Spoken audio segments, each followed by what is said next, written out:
Imagine acordar hoje e descobrir que soldados americanos estão treinando em solo bielorrusso, bem ao lado da Rússia. Enquanto Moscou se debate entre a falta de cerveja e a escassez de mísseis, o Kremlin se vê obrigado a tomar decisões drásticas para proteger seus interesses. Mas o que isso realmente significa? E como a Europa, que já fechou suas portas para turistas russos, vai lidar com aqueles que ainda estão por lá? Enquanto isso, a China reavalia sua aliança com Moscou e a tensão só aumenta. Esses são os fatos que vão definir o seu dia. Aqui, você fica por dentro do que realmente importa, com informações exclusivas e análises que vão além das manchetes. Não perca tempo com notícias superficiais, nós trazemos o contexto, as conexões e as consequências dos acontecimentos que moldam a Rússia, a Belarus, a Ucrânia e o mundo. Um drone misterioso sobrevoou Varsóvia pairando sobre prédios governamentais, incluindo a residência oficial do presidente. Segundo Donald Tusk, o aparelho foi abatido após um incidente envolvendo 2 cidadãos bielorrussos detidos. A polícia agora investiga cada detalhe do ocorrido, enquanto as autoridades polonesas reforçam a segurança em áreas sensíveis. O caso, que começou com rumores nas redes sociais, ganhou confirmação oficial e já mobiliza as forças de inteligência. Ninguém descarta nenhuma hipótese, e nós acompanhamos cada passo dessa história em tempo real, inclusive em nosso canal no Telegram, onde você recebe atualizações instantâneas. Enquanto isso, a Europa se divide. Países como Polônia, países bálticos, República Tcheca e Finlândia já barraram quase todos os turistas russos. Agora a pressão é para que a União Europeia adote uma política unificada, com alguns defendendo até mesmo veto total a vistos de turismo. Outros, como Hungria e França, resistem temendo perder receitas com visitantes. Mas como justificar que cidadãos russos desfrutem de férias tranquilas enquanto seu governo bombardeia a Ucrânia e ameaça a segurança global? A discussão agora inclui até mesmo restringir a movimentação de diplomatas russos na Europa. A República Tcheca, por exemplo, já cancelou credenciais e expulsou agentes que operavam sob cobertura diplomática. Incidentes recentes na Romênia e em Praga só aumentaram a desconfiança. E Moscou não tem muito a oferecer. Com os estoques de armas esgotados, a Rússia tenta vender sistemas de defesa obsoletos, como os mísseis S-400 para a Turquia. O problema? Esses equipamentos são incompatíveis com os padrões da OTAN e estão com prazo de validade vencido. Além disso, a compra dos S-400 em 2017 custou à Turquia sua participação no programa dos caças F-35. Agora, Ankara sinaliza que pode devolver os sistemas, mas só se os Estados Unidos liberarem os jatos. Enquanto isso, a mídia especula sobre um possível acordo, mas nada foi confirmado oficialmente. E o que dizer dos soldados americanos na Belarus?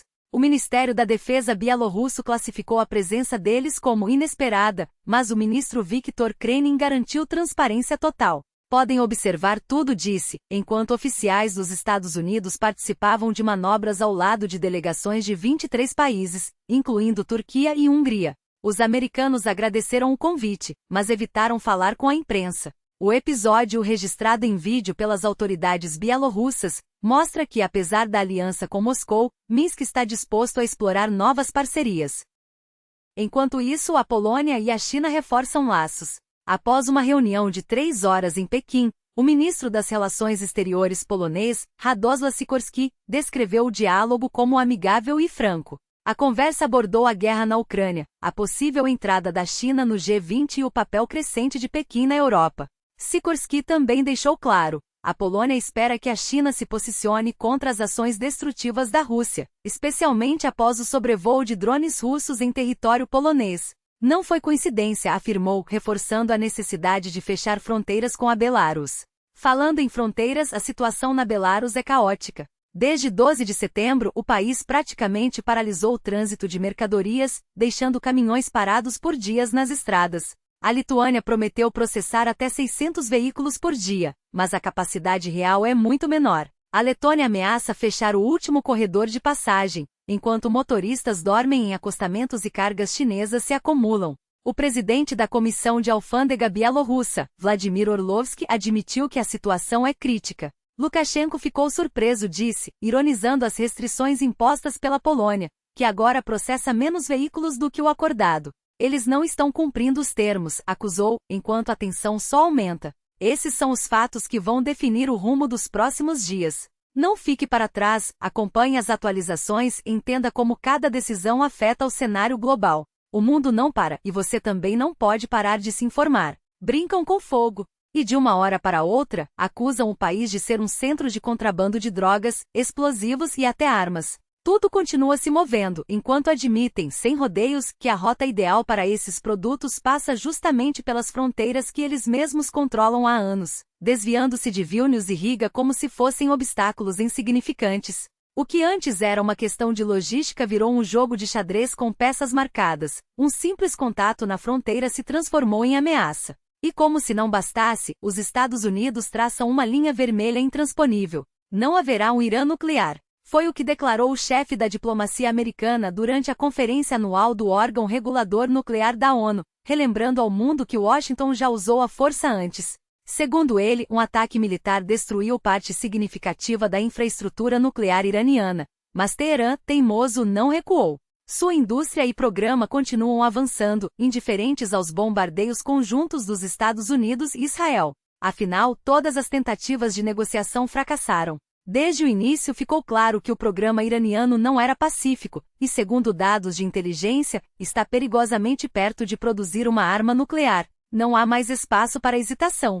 Já testamos todos os caminhos, o diálogo não funcionou, a força militar destruiu alvos estratégicos, mas não deteve a ambição de Teherã. Agora Washington deixa uma porta entreaberta para um acordo, desde que o Irã abandone, de uma vez por todas, seu projeto nuclear. Os sinais são claros, o bastão já foi usado, a cenoura está sobre a mesa. A escolha deles, retomar as negociações ou enfrentar uma nova escalada. E você, o que acha? Não deixe de compartilhar sua opinião nos comentários.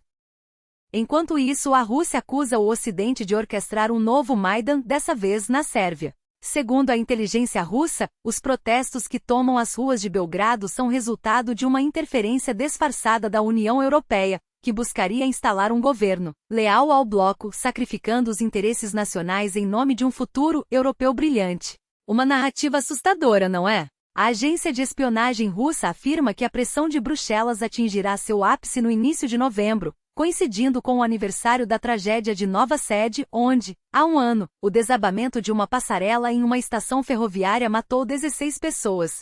Para Moscou, essa data seria o momento perfeito para desestabilizar o país. No entanto, o plano colorido estaria fracassando, graças, segundo a versão russa, à resiliência dos sérvios e à influência da Igreja Ortodoxa. Curiosamente, nenhuma prova concreta dessa suposta interferência europeia foi apresentada. Os protestos na Sérvia, de fato, começaram em novembro de 2024, após a tragédia em Nova Sede. Desde então, os manifestantes exigem a renúncia do presidente Aleksandar Vučić e eleições antecipadas, acusando o governo de corrupção e negligência. Vučić, por sua vez, garante que as eleições só ocorrerão em 2026 e promete punir os responsáveis pelos distúrbios. Seu mandato termina em 2027, e ele insiste que não é um ditador, não pretende alterar a Constituição para um terceiro mandato. Enquanto isso, a oposição segue nas ruas, desafiando o poder estabelecido. Mas a história mais simbólica vem da Bielorrússia. Um dos opositores mais conhecidos do regime de Lukashenko, que o ditador tentou desaparecer com um gesto de boa vontade, simplesmente se recusou a sair do país.